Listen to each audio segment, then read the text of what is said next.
Hey, everybody, it's Dan Boul, president of 65 Amps, coming to you from Office Studios in Van Nuys, California. It's a Thursday version of the show because the internet wasn't working yesterday. And I've been off for a couple of weeks because I've been horribly sick, so I'm back on. And we're going to play the whiskey today, but we're going to do it a little different. My good friend Frank Falbo is sitting here, who is kind of I guess you'd call more of a hard rock guy than I am, as I was talking about in the pre-show. I can listen to that stuff. I can appreciate it. I can enjoy it. Can't do it if you held a gun to my head.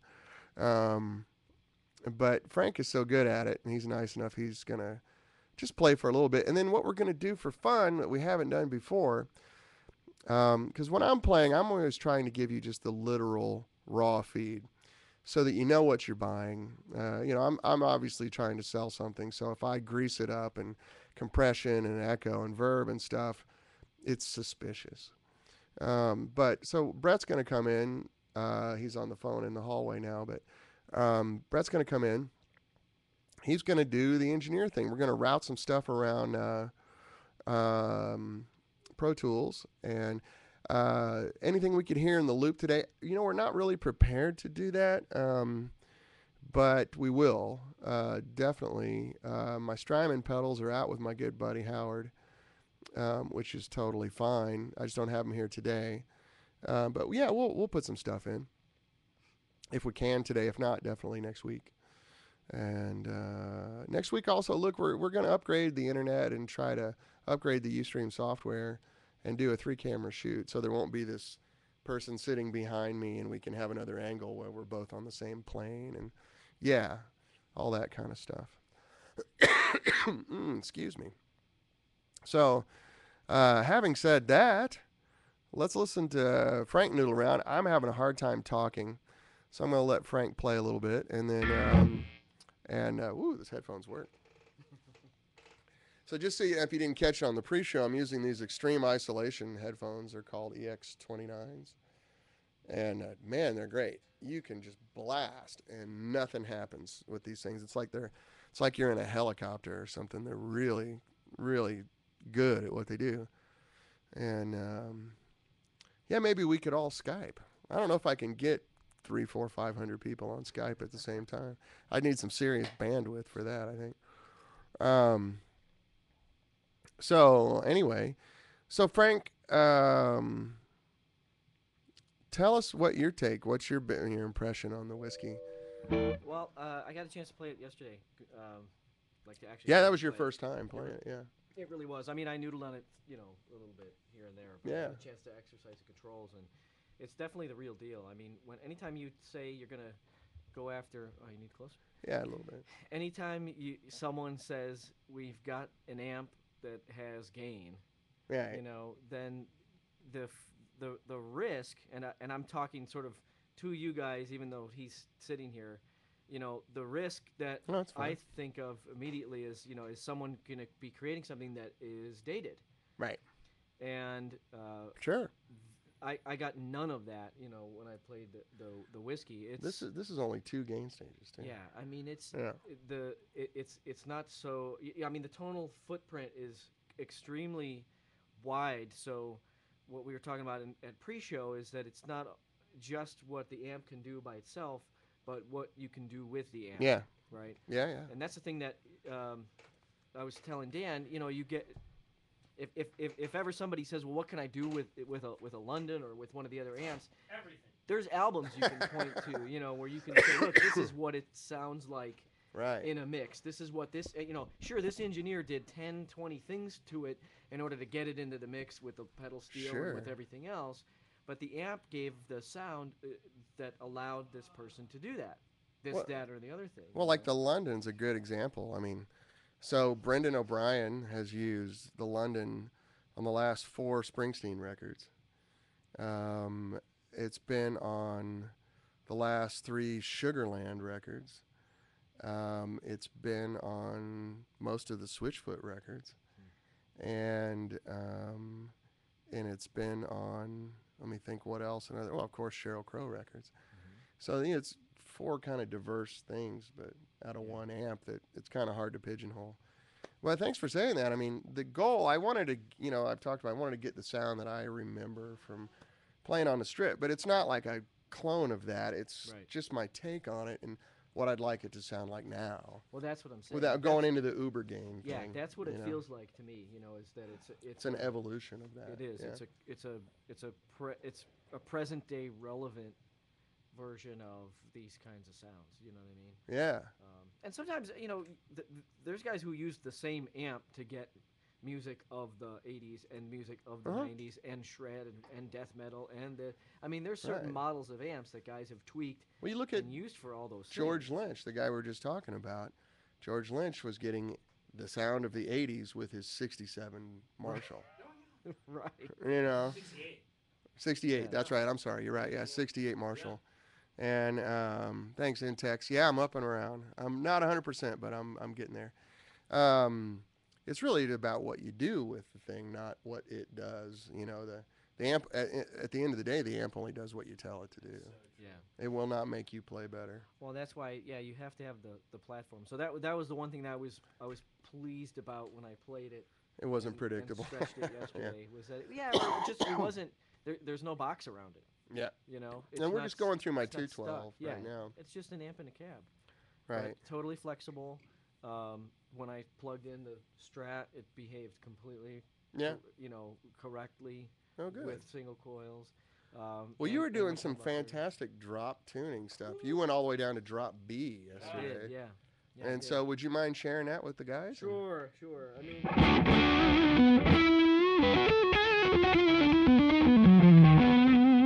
you can hear it's smooth and the neck pickup. It still has some hair, up top. It's all the good stuff. Yeah.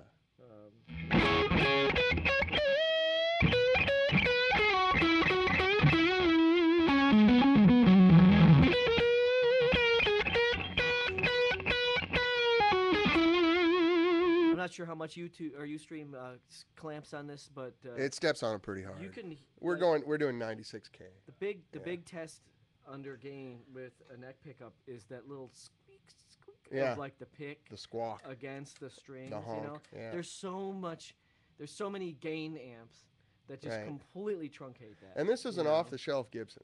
Exactly. I mean, my guitars are usually pretty nerded out. Yeah. This is an off-the-shelf, unmodified Gibson. Yeah. Yeah, right.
Here we go.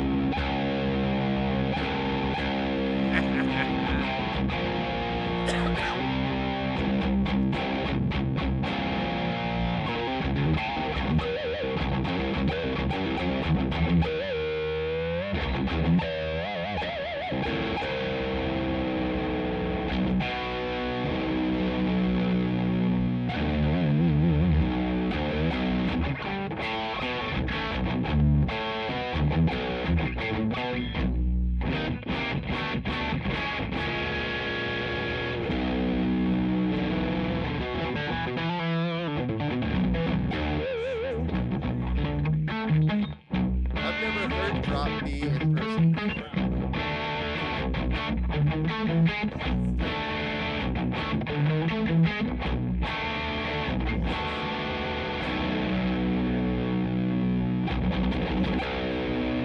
Vibrato. Yeah, I Still a little know, bit man. unclear. That's a test of something like this too. Is does That's it through a hold up? 212. Yeah. I mean, Does it hold you're up? doing drop B through. And I've put this Yeah. through a 412. Yeah. And it's spectacular. Oh, Yeah. thanks.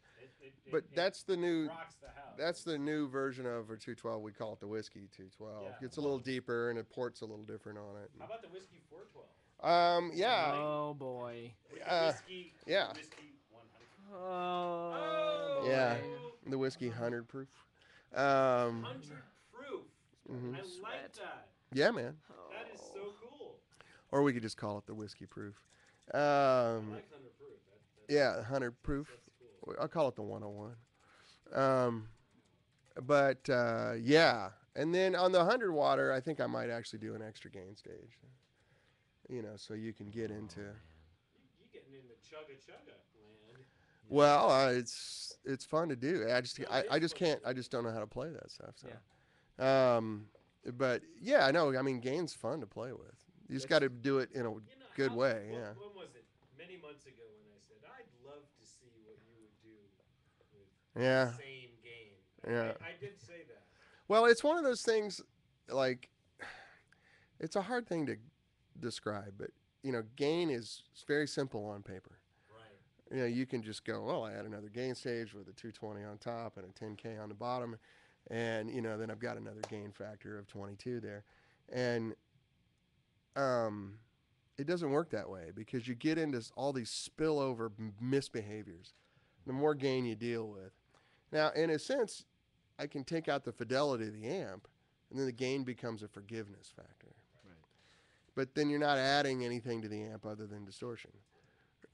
I want to add music to it. Right. So like these two gain stages here and this are way hotter than anything I've ever done. But there's some extraneous stuff that I had to do there to keep it behaving correctly. Yeah. And plus it has the thing that we do that gets rid of the crossover distortion, which really helps.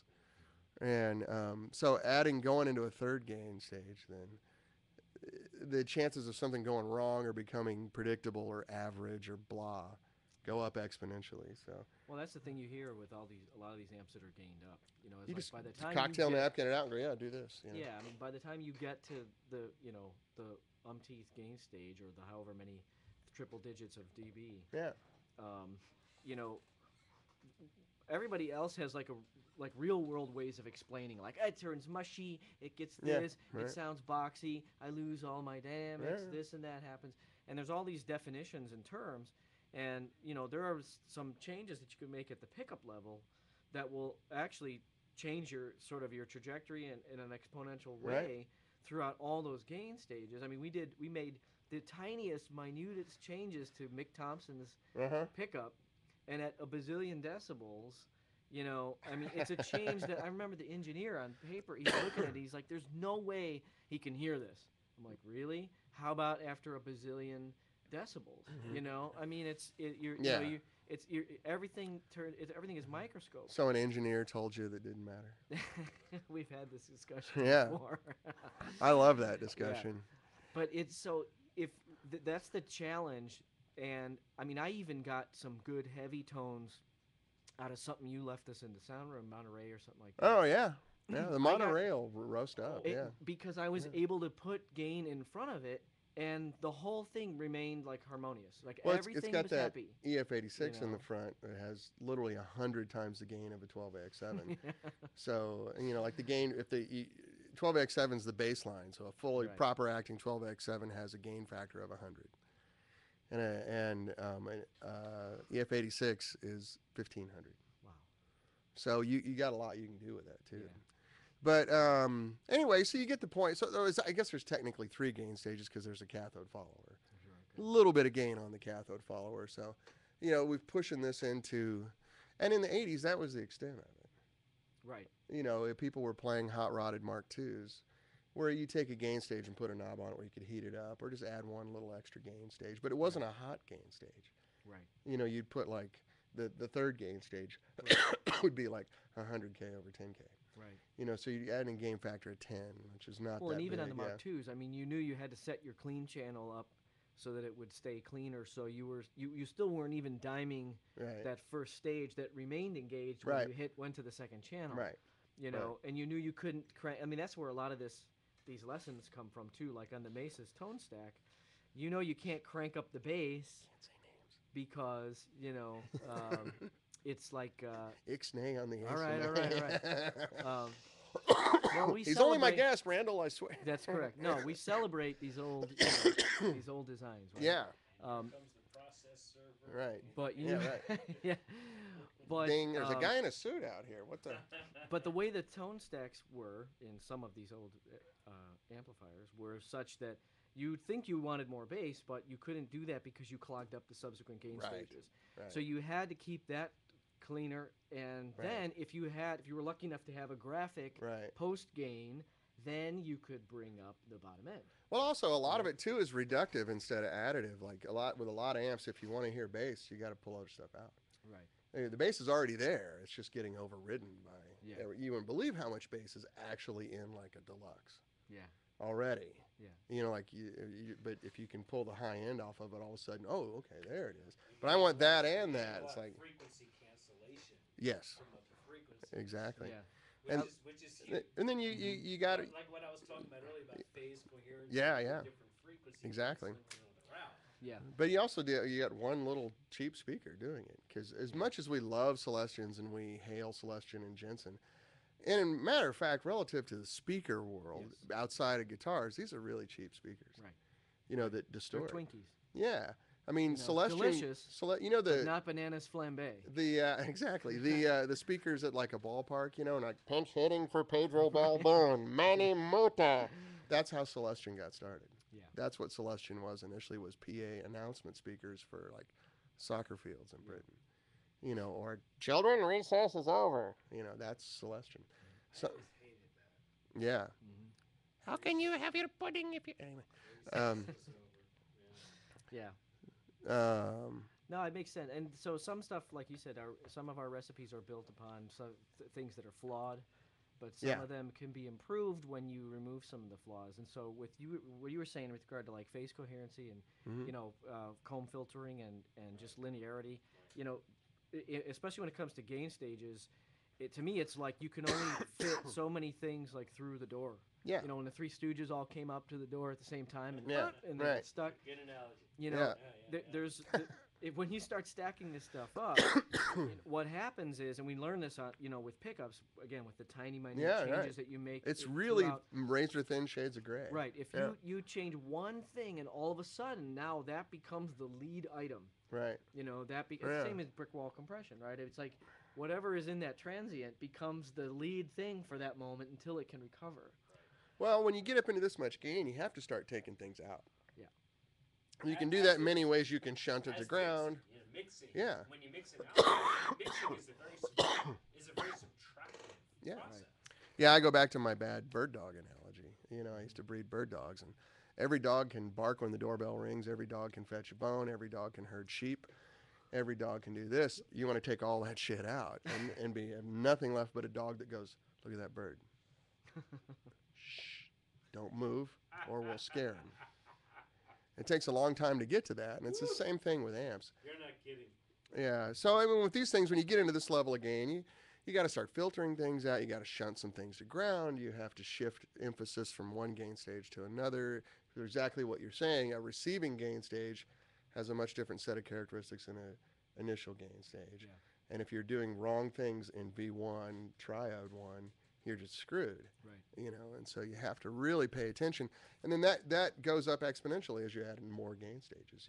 That this 3D chess game you play of which gain stage handles this part of it. Sometimes you'd have to cure some of those old, higher gain circuits. Sometimes you'd have to cure them with like a 12AT7 and V1 or something, Right. just to Yeah. sort of, Right. stop the thing from being so congested. Or how many before it hit, old second Marshalls stage. have you strapped capacitors across their good resistors on to make them sound right?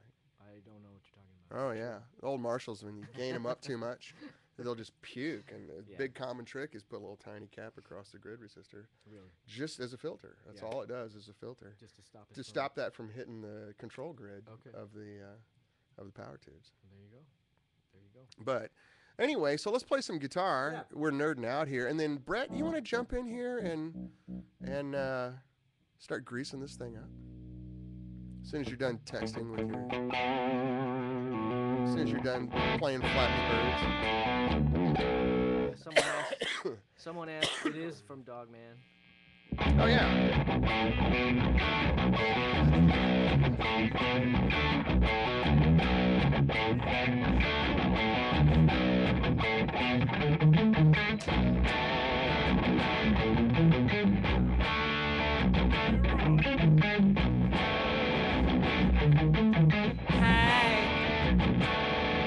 Now the problem is I learned that song on a 7-string because it was drop B. Right. I got my first 7-string in '92. They even make them there? They did. They just came out with them. But but you know, Ty, he'll play those. You know, he obviously drop tunes his 6, but Sure. So it's odd for me to play that on a 6. But I would put these headphones on, but cool. But those guys were drop tuning. I mean, before many others. Let's just put it that way. I still look pretty with the phones on. Yeah, you look good with those. Play that again. Oh.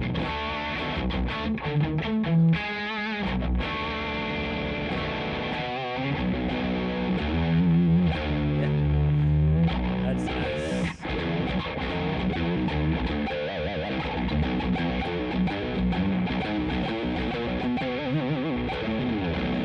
Woo! Wow. Too much stimulation. That sounds fantastic. Okay, so what we're gonna do is we're gonna take the incoming tracks into the SSL and we're gonna send them to Pro Tools where we can do some what I like to call, not what I like to call, but universally called are treatments.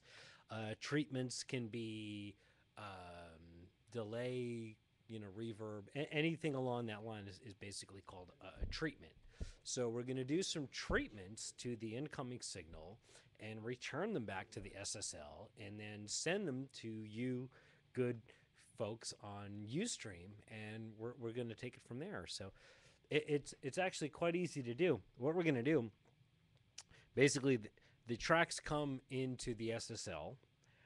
We're using external mic pre's. I'm not a big SSL mic pre guy. I love it for mixing, but not necessarily for the incoming stuff. So we have a pair of Neves, and the Neves are essentially gonna, at that point, come into the SSL on line level, and we're going to send that to Pro Tools where we're going to put in the treatments, and the treatments are going to then be returned to the SSL. Well, we're going to shoot them to the master bus, and we're going to shoot them to the master bus, and the laser. Yeah, okay, the laser. Okay, yeah, right. Is that right, Mini-Me? Yeah. Sharks with lasers, right? $1 million. Yeah. That was good. And, well, of course it was good. I do good voices. What the hell?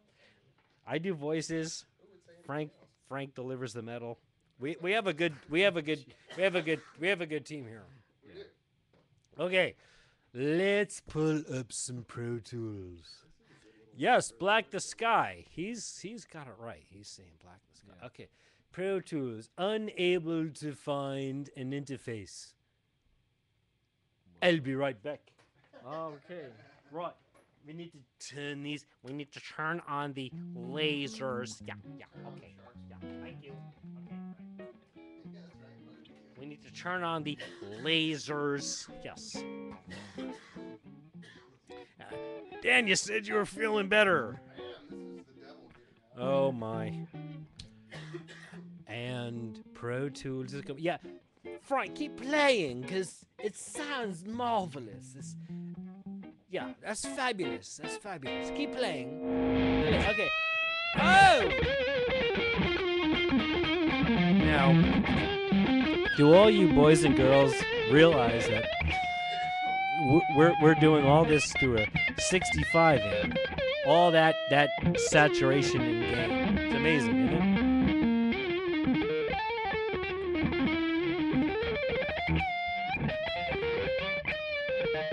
Wow. Okay, I'm creating a Pro Tools session. Brett, Do your Ed Yeah. McMahon impression. Hurry! I need some treatment fast. Did I ever really do an Ed McMahon impression? From Van Nuys, it's lunch with Dan Boul. Okay, now do an Ed McMahon. Exactly. I never did an Ed McMahon. I just did me. Okay.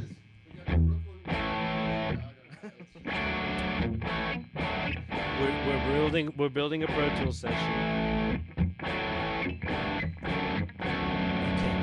I've created tracks. If only you could see what I'm looking at right now. You have no idea what I'm looking at.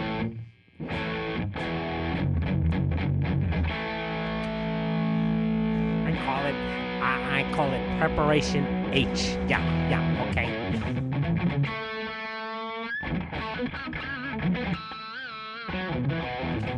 Okay, let's return this. We have to assign channels on the SSL to return this. Let's return this on 21 and 22. How's that? Okay, fabulous. No, keep playing. I You have agree. to take Okay, the okay. onus off of me.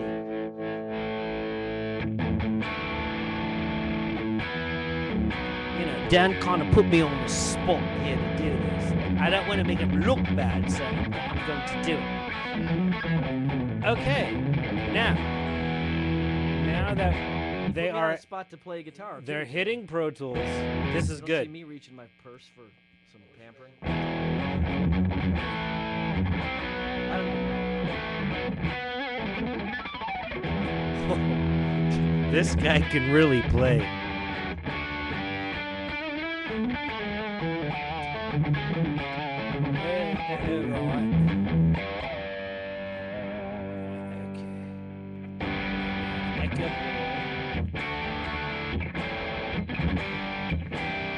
Echo Boy 2. On one channel, I'm gonna put a delay. The other channel, I'm gonna put maybe a chamber of some kind. How about a plate? Plate sounds still going lovely. Well, I mean, that thing has some sustain. Yeah. Which is another characteristic of a pure signal path. Yeah, that's right. Because- That's right. Right. It's unimpeded. That's right. Rolls right off the fingers. That amp is the real deal. Man. Okay.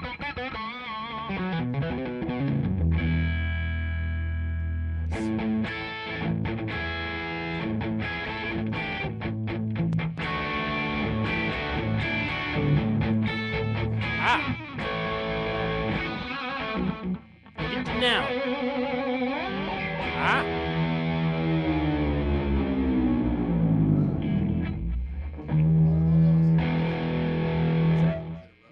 Yeah. Okay.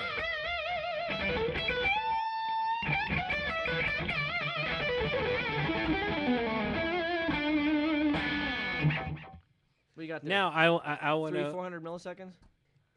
I have no idea. Oh, come on. But I want to tell you what we have going. We have Echo Boy happening from Sound Toys, which is a great delay.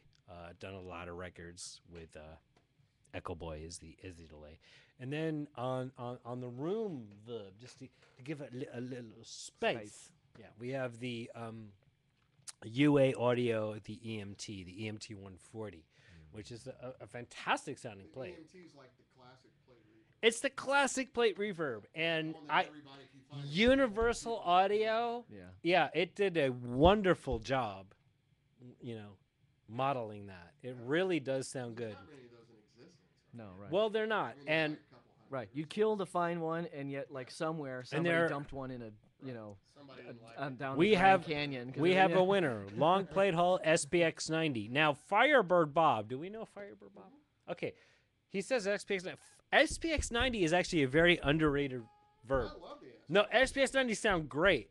The snare plate on them sounds fantastic. Every White Snake record, Keith Olsen, SPX 90. When I was They're great. when I finished playing in And the you can early get them for literally $90. Right. Yeah. When I finished playing in the early 90s, when everybody started carrying around big racks full of gear, Yeah. it was like everyone had two SPX 90s. Right. No, and I you can saw- literally you can get them for $90. Right. They're fantastic. I saw a big let's hear- Michael Wagner thing where he went through his whole studio. Somebody recorded it, and he gets to the part about all these outboard reverb boxes, you know, and he's saying, he's like, a lot of guys like the plugins, he's like, but when it comes to this, like I said, the XPX 90 or something, Oh, they're fantastic. he's like, I'll still go outboard for this, They're great. you know. You can't beat them. Yeah. Let's hear what you got. Ooh.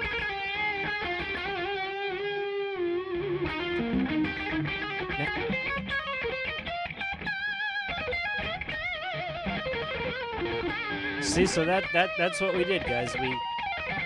We took the incoming from the outboard pre's, we routed them to the SSL, and then we sent the SSL to Pro Tools, and I sent the Pro Tools tracks and returned them to 2 tracks on the SSL.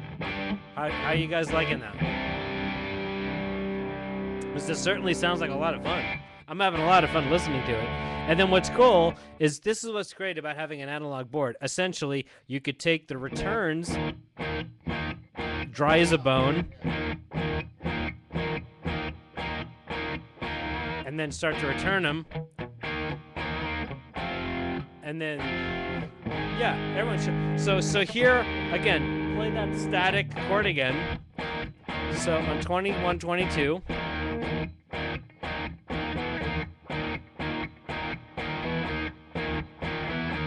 And that's just a great way to have your effects returns.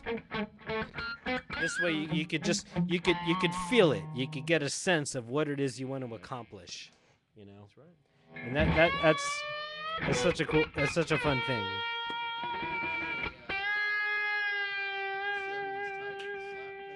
Okay, so Dan's actually making me work today. You can tell he's feeling better because he's making me work. So he wants right. Now he wants a 70s slap, and he's going to blow his nose. So When he says 70, what does that mean? How many milliseconds was 70? I don't pay attention to milliseconds.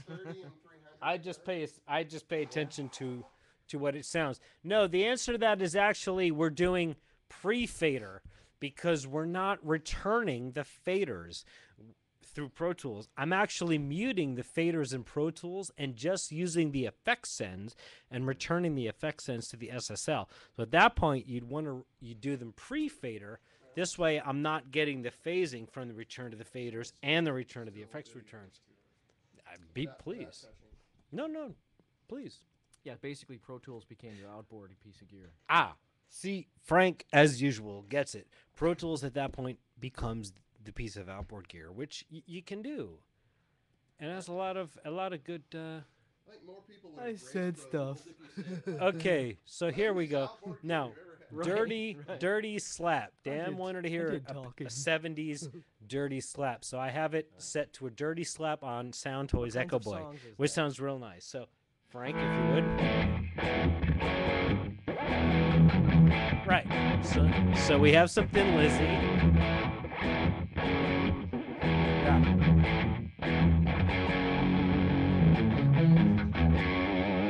Now that sounds legit.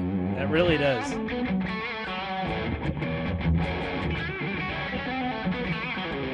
Yeah. And literally it's just a stock preset in Sound Toys called Dirty Slap.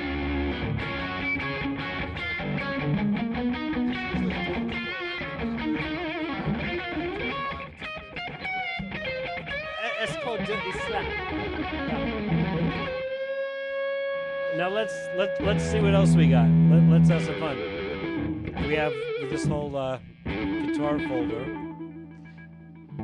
Just how about distorted spring reverb? Let's see what we got.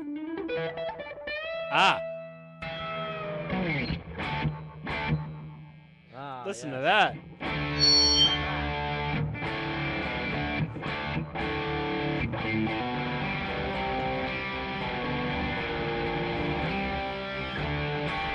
Now, again, I'm returning this here. We could have none. Yeah.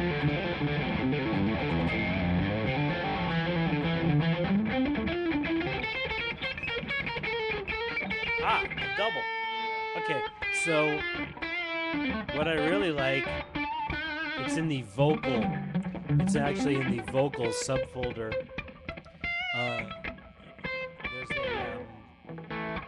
There's a preset called Super Compressed Double that I like a lot. Now, listen to that.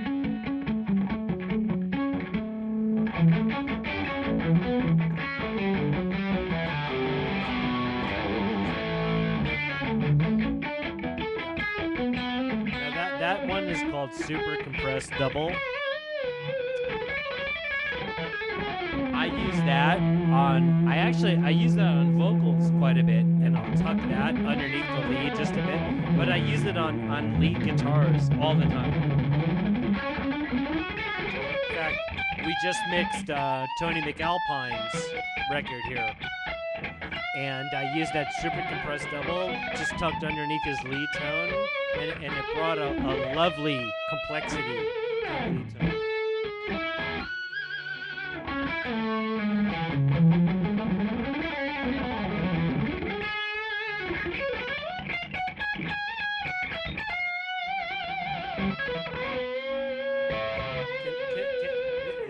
Can this guy play or what? Jeez. Smoke and mirrors, man. My lord, no, it's not Smoke and mirrors. No, not at all.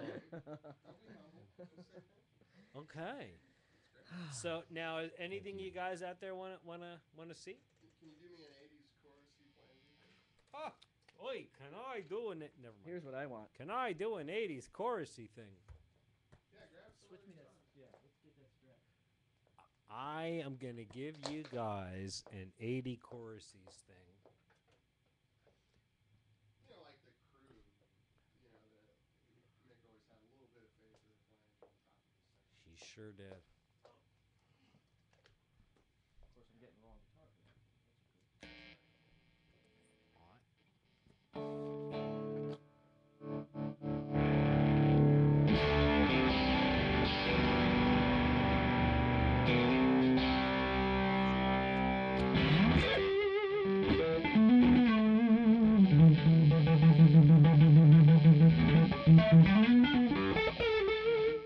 Yeah, it is. It's a noisy instrument. Yeah, your volume's down all the way and stuff is still coming out.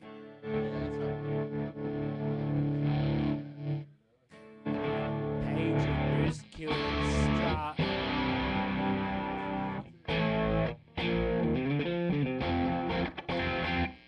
Polar speed is mine.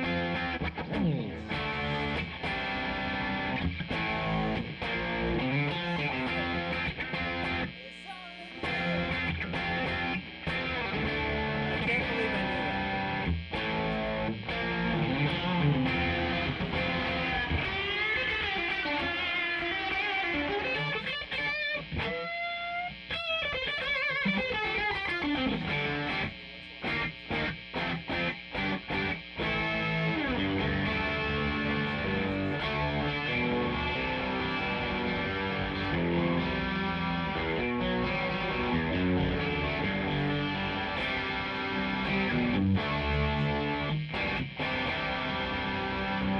All right, fellas, what do you think?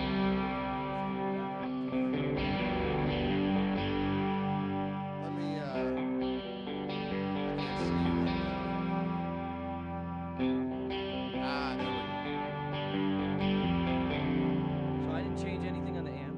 we go. No, we haven't done any changes at all.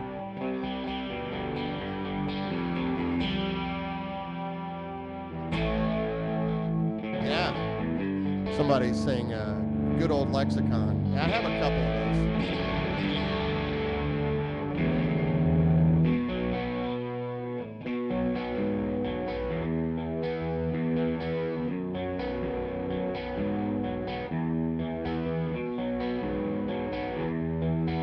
Who's getting this one? those. Says sounds a little bit like Alex Lifeson in Moving Pictures.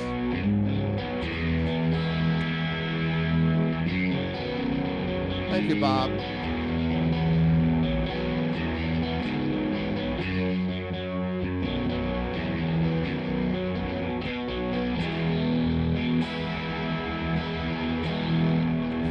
One sec.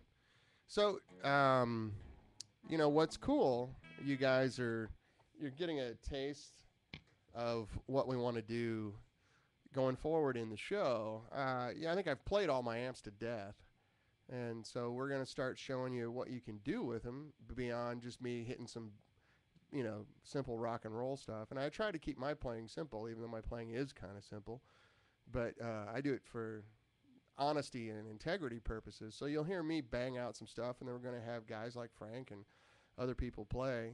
Hopefully we'll see more of Frank, because this is fun, dude. You sound amazing. And I'll get that Strat fixed so it doesn't make all that noise. But Firebird Bob says, is there a ship date on these yet? Yeah, about 3 weeks. 3 weeks, they're starting to go. You need to get your order in if you want to do it, though, because there's a lot of people ahead of you. So 3 weeks is when we start shipping. That's not when they all ship. Our transformers are in this week. So when we've been waiting on those. That's the only reason they didn't ship at NAMM. We had to make a change to the power transformer, because the final production version is going to have a light on the panel to show you where you are on your channel, of course. And then we got one more little tweak I want to do to it. The clean sound I want to sweeten up just a hair. So yeah, you can order them now. Your dealer of choice, your local dealer. If you don't have a local dealer, call Sweetwater or Musician's Friend, because both of those companies have a lot of them on order. So they'll be getting, some of the early shipments, as well as all of our great dealers here in the U.S. If you're in England, it's Peach Guitars. We sell a lot of amps in England. Call John Priest at Peach Guitar. If you're in Norway or Scandinavia, call Arne Hast in Oslo, Norway, at vintageguitar.no. In France, we call Vincent at Guitars Rebellion. If you're in Mexico, call Sal at Guitar Gear. He's got a store in Mexico City, Guadalajara, and Monterrey, or Monterrey. That was pretty good, wasn't it? Dude. Who were you just then? What did you just channel? My name is Ricardo. No, Inigo Montoya. You killed my father. Prepare to die.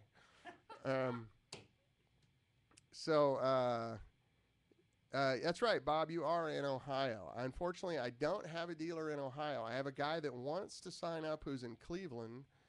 Hello, Cleveland. If you're in the Bahamas, you can order it from Sweetwater. But what's his name? Brent. He used to work for Dr. Z. He opened up a store in Cleveland, and I'm blanking on the name now. You know who I'm talking about. Otherwise, Indiana's right next to Ohio, so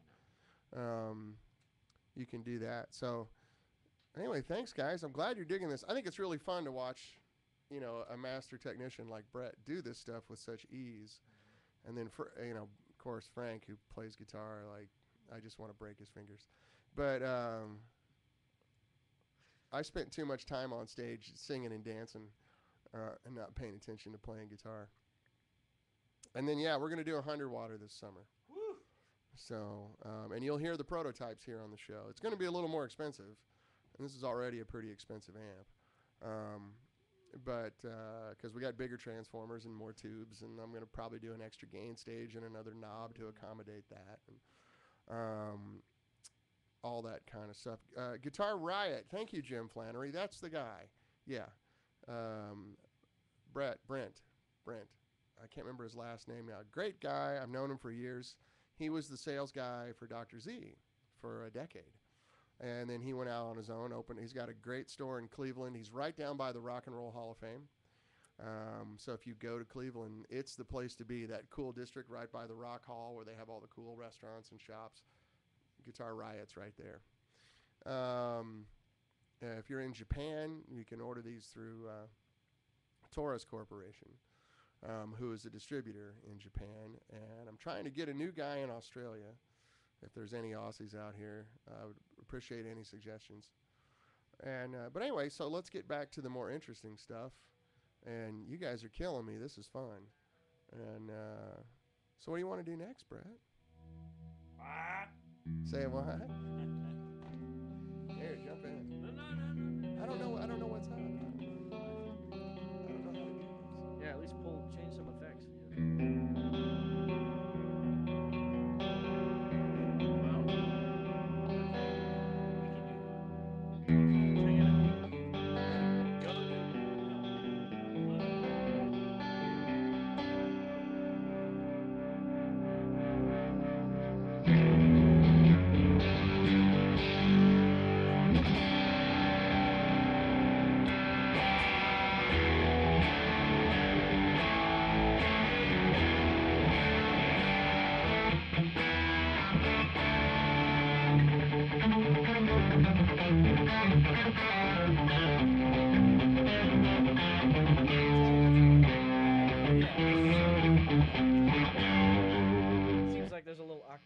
happening on this one? Let's jump in. So we have an old cradle going. This is the waves. This is what we call the waves double.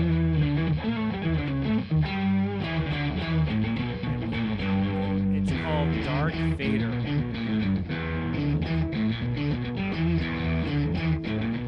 Now here's Dark Fader's big brother.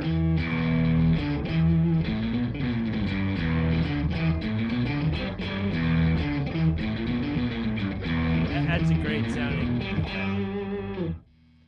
How cool is that? Now here's one called Going Down.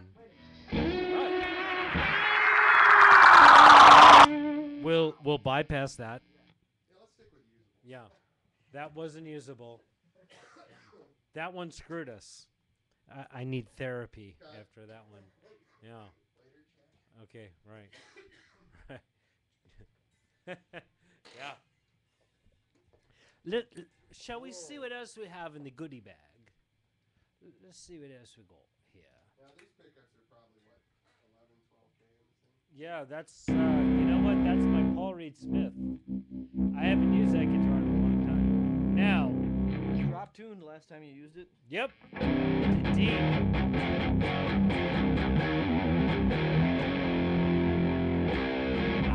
All right, we have something.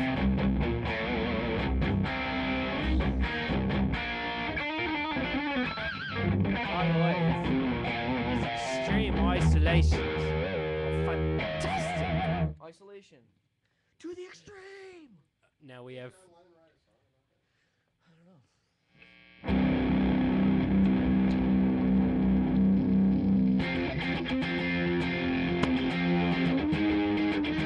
We have Sound Toys Filter Freak. Can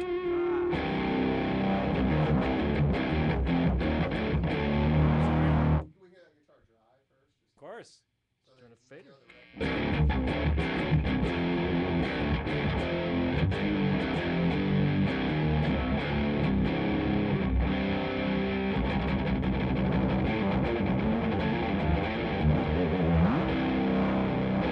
Now check this out. This one's called Muterish.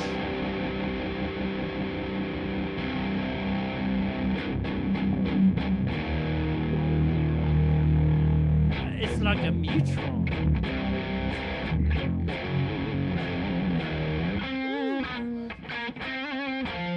Here's a distorted moi. I don't know about that.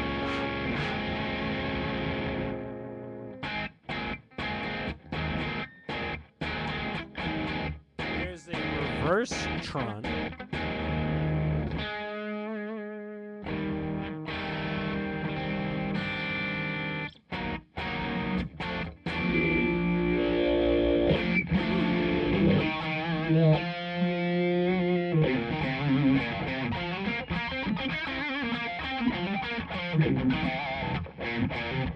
This boy good. This boy good. That boy good. Ooh, that boy good.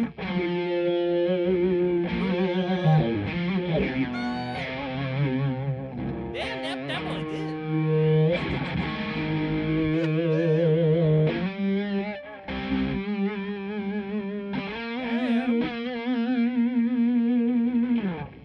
Wow. Wow, huh? Zowie. Now what about just like big giant, like that tractor thing that's the other day where you double it and just like fucking monstrous. Okay. Got ya. They're getting this on Ustream in stereo? Yep. No, it's mono right now. It's mono. So that means They're that not a lot of getting the the stuff full that effect you're of- hearing. of- Yes. When we upgrade, we'll be in stereo. Ah. Okay. So a lot of what you're hearing across the stereo image We are upgrading, is folks. compatibilized. We just need you to send $9.95. It's Yeah, a sponsorship. 99 cents Yeah. 99 cents. Yeah. You're gonna get stereo, and that includes Jason's plug-in tip of the week. There you go. Wow. How long Ah. has the show been on? You're late. Jason's How many do you owe us? I'm a day late and $1 short. You got the You've been here first for 5 6 for months or a free. year or something. This Hey. is a new segment we like to call Chase and Chat. Chase and Chase and Chat. Yeah. Wait, I have like you ever the seen sound of that. Back to the Future? Yeah. Make Right. I like the sound of He that. knew. I like this. You're gonna be mayor. Mayor. Yeah. Goldie. I Yep. like the sound of that. Yeah. You can start by sweeping the floors.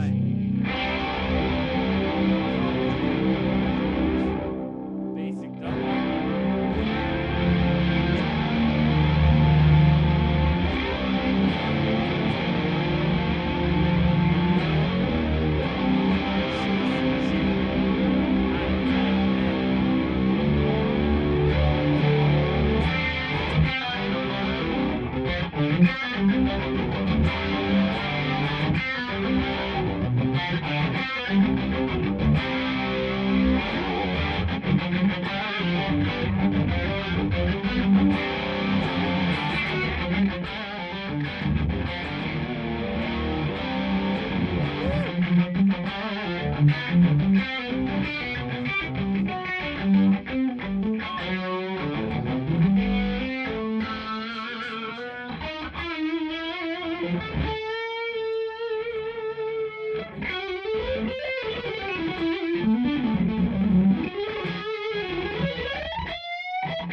That's Falbo. Falbo. Frank Falbo. Look at that. Brother got his own picks. See that? Falbo. That's, that's Falbo.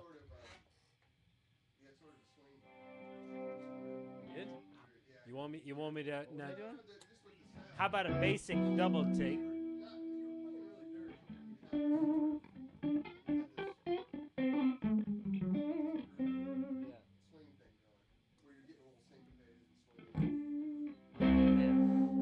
See, that's my problem is repeatability. I can lay anything out once. Yeah. Look at that. Falbo.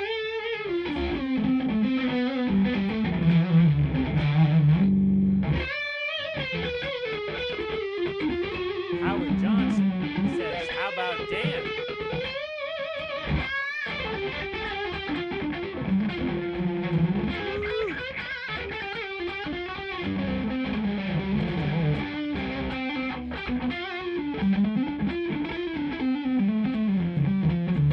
You know what? I'm seeing myself on this street.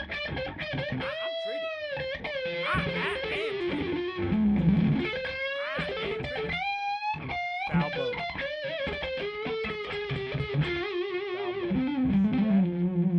Falbo. There's already a pick named after him. Yeah. Well, I Falbo. paid for that. Yeah. That's right. Yeah. Yeah. Which came first? Best picks around. Oh, Not yeah. only are the extreme isolation headphones, The extreme They're durable. they're extremely tough. isolation. Wait, look. Extremely tough. Jimmy, get a shot. Get a shot on these, Jimmy. Jimmy, focus on these. Hey. Hey. Yeah. Man, you fine. We gotta get a new camera, man. Well, without any further ado, picks Yeah. on.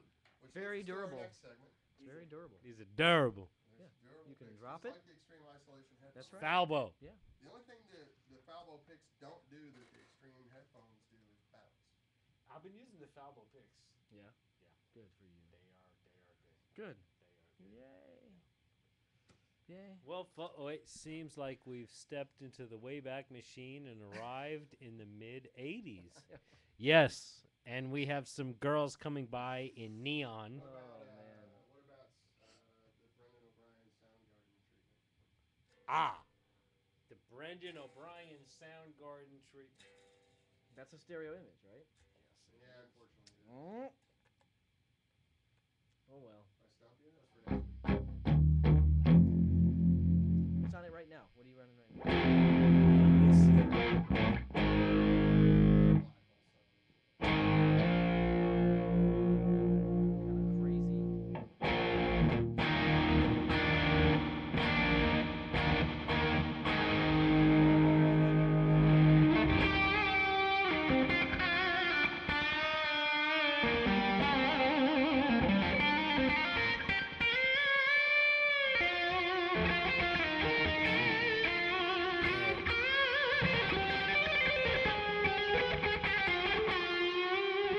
This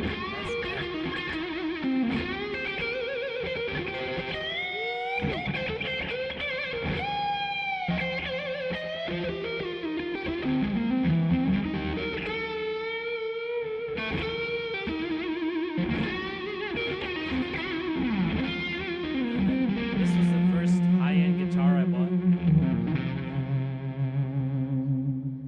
No, but not a 92 McCarty. That's good. Made by Paul. That's pre-factory shift. The 92. Yeah. You dig it? Does it I feel do. right? I do. You know who I went with for that guitar? Sean. I knew nothing about how guitars should feel at that point. Yeah. I'm like, hey, Sean, there's this McCarty that came up, and I kind of like it. You want to go see it with me? He said, sure. So the guy's like, oh, yeah, see, it's a great guitar. You know, he's playing. And then Sean took it, and he's like, yeah, whatever. He's like, yeah. I'm like, oh, yeah, go, Shawnee. And he basically goes, yeah, this is a good guitar. I said, okay. Yeah, you don't want to be too effusive while you're trying to strike a deal. Right. Yeah. Oh my gosh! I will give anything for this guitar. Right. Yeah. Sir, here is a check. Right. Write any number on it you'd like. I must have this guitar. But other than that, how low See, can these you are go? pajamas, and they have a little flap in the back, so you can go to the bathroom. Yep. Nevermore will I have to choose between the bathroom and the cold. Sure, here is the check. Yeah. Write any amount. And I will pay it. Folks. All right. We're going back dry. And I defer to Dan Boul.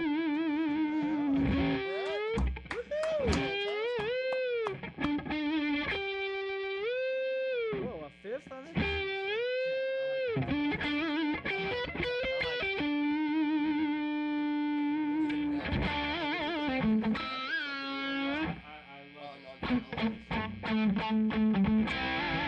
What do you think, fellas?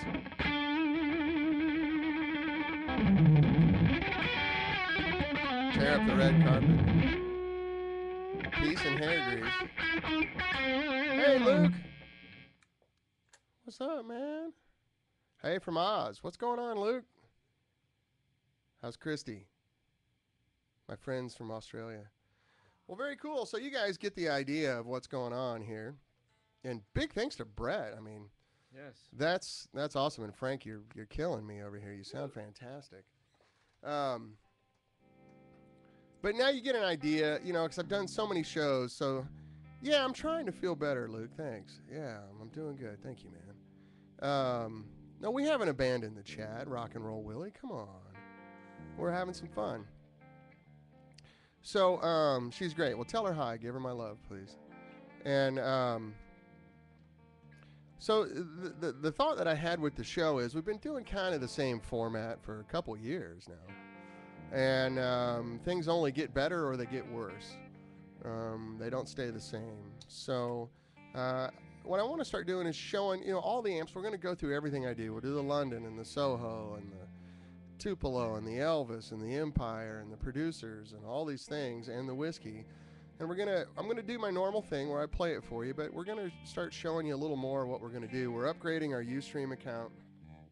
We're upgrading the internet, and we're gonna have multiple cameras, so you can see what Brett's doing on the board.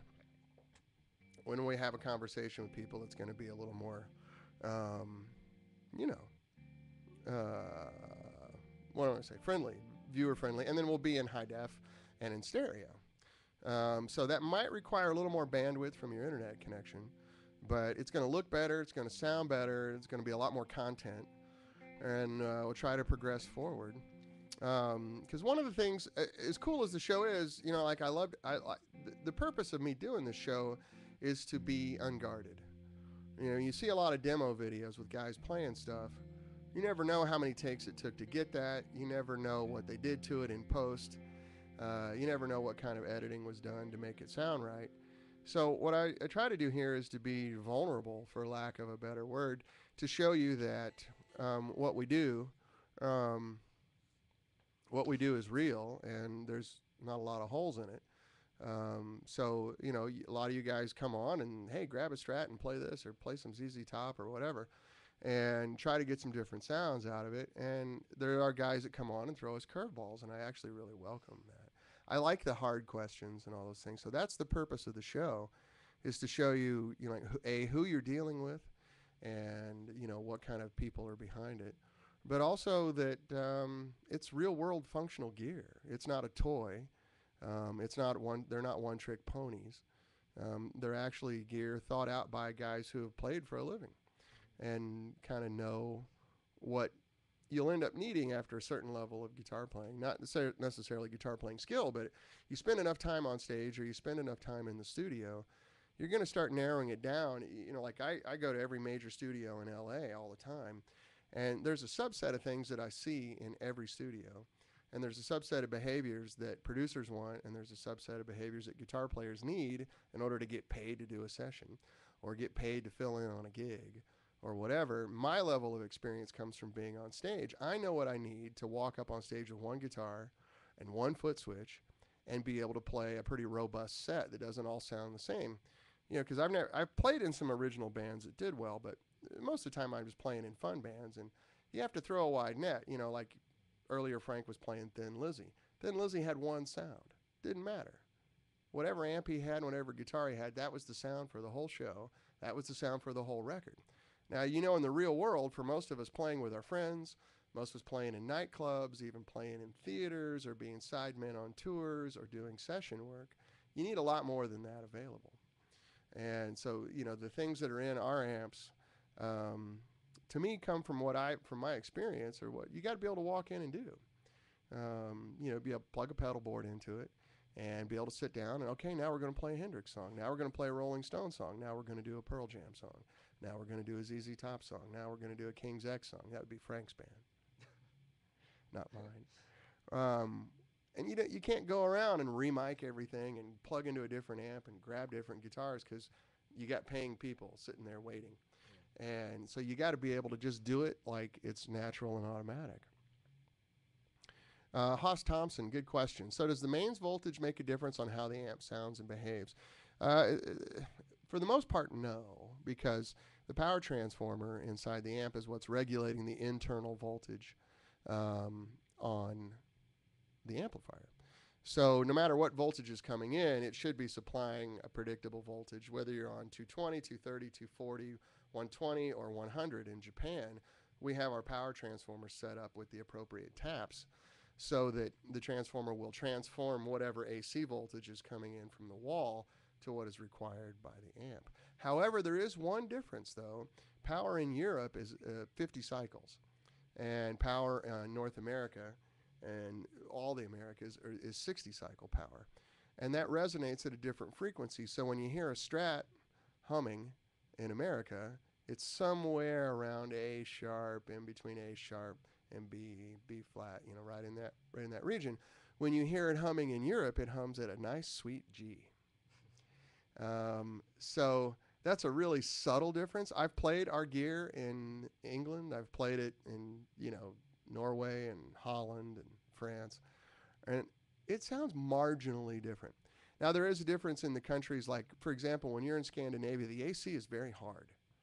They're at 240, and they're pushing their lines really hard. So, here in the U.S., our AC will actually sag a little bit. You've seen it when the air conditioner kicks on and the lights just for a second. Our AC sags like that. The AC in the countries in Europe that have a more modern infrastructure don't do that. Like when you're in Germany, when you're in Scandinavia, Holland, France, that doesn't happen. It does happen in Britain. Britain has a little older infrastructure because their country was not destroyed in World War II. So the one thing that we have in common with Britain and the United States is our infrastructure is, for the most part, pre-World War II that's just been added on to. In those countries that were bombed endlessly, they have a relatively new infrastructure, started in the 50s. And even though that sounds like a long time ago, that's relatively new. So it does act a hair different, but we're talking about shades of gray here. We're not talking about, it sounds great in France and sounds like shit in England. It's just a minute thing, and you probably never notice it unless you're side by side. So the question is that I would have then is, you know, at so at you know in the United States, if you're supposed to set the guitar or the amp up for 110, obviously at 90 your amp sounds different. Well, are we not getting signal here all Are of a we sudden? not getting signal? No, I'm just not loud. Hey, No. Oh, that's it. Yeah. Okay, let me push the vocal mic. so I'm sorry. not We to were the probably point of talking feeding really back, quietly. please. Right. No, it's okay. Good. I can control that. So, but your amp would sound different at 100 or 90. Well, if you took Right. a 120 transformer Yeah. and plugged it into 100, it would sound different. But I'm saying, Yeah. like, if the power is sagging or variacing. Oh or yeah, whatever, it's going to then adjust that's internally. different, right? Yeah. But what you're referring to, and the question he's probably asking is, like you said, you know, if I'm plugging it into 220, Right. somewhere else. If I've got an amp that's built for 220, Yeah. it will sound exactly the same as it Right. does here on 120. Right. But we make them. Different countries have different voltages. You know, like Britain is 230, Scandinavia is 240, you know, Germany's 240. So we have our transformers the ability to do all those. We don't make it so you can switch it. You can't go in there and change the tap, but we do that at the point of construction. Right. Hoss Thompson, yeah, we're still borderline Victorian. Hey, man, I lived in England for a few years. I love England. I miss it. But yeah, your infrastructure is a little old. You know, the flat that I rented was in the bottom of a house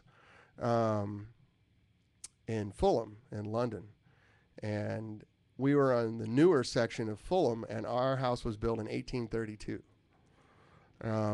So there's a lot of area. You know, here in the U.S., we're like, this building is more than 50 years old. Right. Tear it down. Yeah. But over there, you guys tend to prize the old stuff. But it does create problems for the electrical infrastructure, and especially in London, where most of the power lines are buried, so they can't update things very rapidly.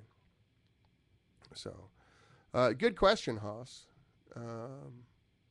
Anything else you guys want to get into before we wrap it up? We're about an hour and a half now, so, and I'm starting to fade. You can hear my voice, but and Frank, my God, dude, you just played your fingers off today. That was fantastic. Thank you. Thank you.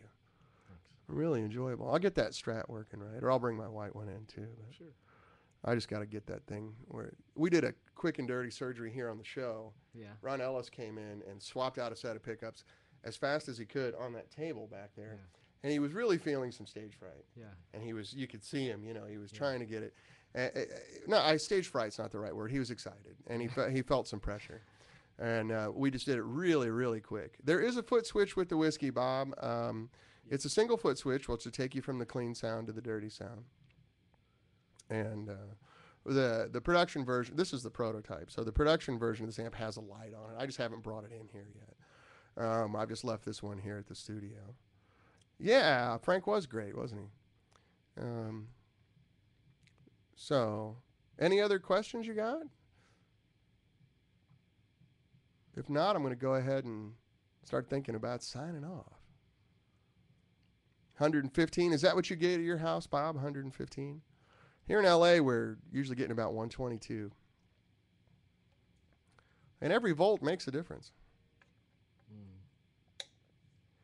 Did I ever get up to the grim north? Yeah, I went up to the north a lot. I mean, I was playing in a band when I lived in London. And I played in Manchester. Played a lot in Birmingham. That's not really the north. But and then I used to love to go to the Lake District, Windermere. I loved it up there, and I love Scotland as well. My other neurosis besides this stuff is golf. And so when I went to golf, you know, like you cross the border in Scotland, and some guy in a kilt says, "Hey, what's your handicap, lad?" And I learned a lot about Scotch whiskey and how to play real golf up there. I used to go to the Central Highlands, Pitlockery, and play golf. But what kind of band was that? It was just a rock and roll band. It was one of those funny stories. Like when I lived in London, I went to, there's this place in Chelsea called New Orleans. And it was the only place in London that I knew that would do a Thanksgiving dinner for Americans. And I was feeling homesick. The first Thanksgiving I wasn't there seeing all my family. And my friends took me there. and there was a band playing there, and they were all Brits trying to sound like a greasy American rock and roll band. And my buddies got up behind and said, "Hey, man, it's our buddy Dan's here, and he's a muser, and would you mind if he sat in with you because he's just feeling kind of homesick, and you're doing a bunch of good American rock." And I said, "Sure." So they called me up, and I got up and played, and they all went, "Oh, you play like such a Yank. It's lovely." And I went, "Yeah, it's because I am. I'm a greasy rock and roller." I got invited to join that band, and we played pubs and just low-level gigs. And then same thing happened. We went to see another band, or another band came to see us, and the guy said, "Hey, well, you want to come in and play with our band?" And they were a little bit more of a touring band. So I had 2 gigs, and I was driving a truck in London. So with the other band that was a touring band, we went around the island and played all over, and then actually went over to Calais a few times and played in France. But every weekend I was road dogging it somewhere all over the island. It was great. Great experience. Very, very fun. That's where I picked up a lot of those old British amps that you've seen me talk about. Same situation. I couldn't afford new gear, and people were giving away AC30s, AC50s, Selmers, high watts. I had a croc skin Selmer treble and bass that was just killer. A quick word from Falbo about guitar wood's weight. In my experience, lightweight very often equals good resonance. What do you think about that, Frank? That's generally true, but but not if the lightweight is coming at the expense of like stiffness. So Doesn't it depend a lot on the age of the wood too? there's it goes across species, it goes across age. If the best swamp ash is actually it's kind of heavy when it's wet because the pores are large. It comes from below the water table, and so but when it dries out, then it dries out like a sponge, and it's and it's really lightweight. And so a lightweight horrible piece of wood is not necessarily, it doesn't equate to resonance, right? I'm not saying basswood is a horrible piece of wood, but if you take a piece of wood like a species like poplar or basswood, it's lightweight just by species, but the sound isn't necessarily guaranteed to be resonant or open inherently just due to the weight. So it always is a trade-off. Sometimes woods that are heavy will sound great because they're crisp, they're dry, but they're dense. Sometimes a piece of wood that's heavy is heavy because it's still wet. It came from a lousy tree, and the guitar sounds like a wet fish. So it's kind of that's a good rule of thumb if you're looking at 10 pieces of mahogany. You might pick a lighter one because it means there's more air in there. Right. But generally, from species to species, not necessarily. A balsa wood guitar doesn't necessarily sound good because the bridge studs will be pulling forward as you tune it. Sure. Right, So, right. I know there's like species of pine, like sugar pine is really light, but it's harder than normal pine. Yeah, and in that case, that's a great telly. Yeah, that's what Andy Elliott made for me. Mine's made out of sugar pine, and it doesn't sound like a pine telly at all. But man, does it just bounce? Yeah, I mean, that guitar jumps back at you. There's a lot of truth to that. I mean, I do some work in semi-hollows, and if you have a dense or a hardwood like walnut, you could start with a piece of walnut that's pretty heavy, carve away almost all of it so that you're left with the peanut M&M shell, and the guitar is light. The wood used to be heavy, but the guitar is light, and it makes a great guitar because it's reflective. It's got some pop to it. Yeah. So it all depends on the application. But on a per wood to wood basis, if you're looking at Warmoth's website for which guitar body should I buy, they list their weights, and you're looking at a bunch of Alder Strats, Yeah. And go ahead, take the 3.2 pounder over the 4.1 pounder. Yeah. Sure. Go ahead, do that. And Yeah. you're probably right. Odds are in your favor. That's great. Yeah. That's right. Yeah. That's good. Yep. Well, what do you think, guys? Should we call it a day? Got a weird camera angle here, don't we? It's kind of fishbowl. Yep. So look forward to next week. Tell all your friends. We're going to try, if it's not next week, the week after, we're going to have it up in high def, and which means you'll get 128K stream instead of a 96K stream. So it's going to sound better. Also means that we're going to have high def picture. And man, my voice is just not coming through. I got nothing. I'm not pushing any SPLs here. We'll have a high def picture and, like I said, 128K stream instead of a 96K stream. So it should be quite an improvement. What do you mean, no? What's wrong, Bob? What do you mean, no? Bob pointed out earlier that a power conditioner does make a world of difference, especially not only with consistency on how your amp sounds, but with the noise. You know, I have a little box. I forget what it's called. You can plug it in. And it has a speaker hooked up to it, and you can listen to the noise on your AC line. And Really? yeah, I used to have that with me when I was playing out on the road. And it's this little cheap plastic thing, Radio Shack looking box, and you just plug it in. It's got a squelch knob, and, you know, like on a CB radio. You know, it's funny that you bring up the noise in the line. There's a Obviously, lot. this is the end of the show, but you know, there's a device that you can put on your guitars to vibrate them to sort of age them and increase their resonance. And it's a simple AC motor, much like an aquarium pump. 60 and so cycle. It's 60 cycle, yeah. So or anybody, 50 if you're in Europe. well, that's the point, right? Yeah. If there are people who do very high level sound research that say they can tell when a guitar has had this treatment because if they go and read the instrument, there's a gigantic spike at 60 hertz, which is atonal to us. It's between like a B flat it's and a double inharmonic, flat. yeah. That's right. Yeah. That's right. So you know, it can be positive, it can be negative. You know, and on whereas the 50 particular hertz instrument, is 50 hertz is a pitch. Mr. Bach based everything on G, Right. because the world resonates at G. Right. The internal resonance For now. of the Earth, yes, until the polar ice caps are gone. Right. But that's going to be at F for something else. But that is that mysterious thing where, like you said, if I'm running it in a place where it has 50 cycle hum instead of 60 cycle hum, the amp didn't change. The sound of the thing didn't change. Right. But you sitting there with your guitar that makes some noise, Yes. you know, Right. can have an impact on what you end up listening to. Absolutely. Everything has an inherent resonance. What do you mean you're going to miss us, Bob? We're still around. What are you talking about? It just means today. Oh, today? Mwah. Well, very cool. Anyway, nice chatting with you guys. I appreciate the interaction. Hey, Luke. Thank you, man. Go get some coffee, brother. I know it's morning in Australia, isn't it? Isn't it like 3 a.m. tomorrow or something over there? Tomorrow. I never get the time right. But, so, yeah, we'll see you next week. Well, I'll definitely have the whiskey here, and, you know, Brett's amps are here. He's got a producer in London. And then I'm going to try to bring the producer 84 back. And we're going to play them all through the new Whiskey 212 that you've been listening to today. 8:30 a.m. tomorrow, right? It's 8:30 a.m. Friday. Yeah, exactly. See, there is like, what, 15 hours of your life you're not getting back, dude. Unless you come to the U.S. It's true. Yeah. It's going to be a week. Oh, Bob, you're sweet, man. You're making me blush. I'm sure you'll have a Facebook post or two. Yeah, that's good. Well, once again, thanks, guys. I appreciate it sincerely.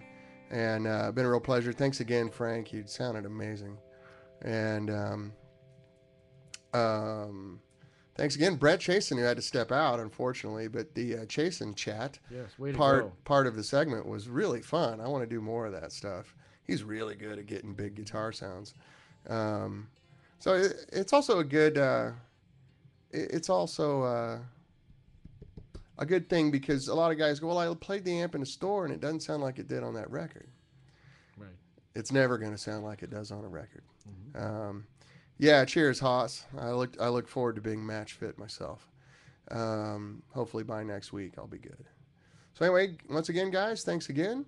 And we will see you in a week. Take care. Less than a week. It'll be next Wednesday, not Thursday. True. Cheers, fellas. Bye-bye.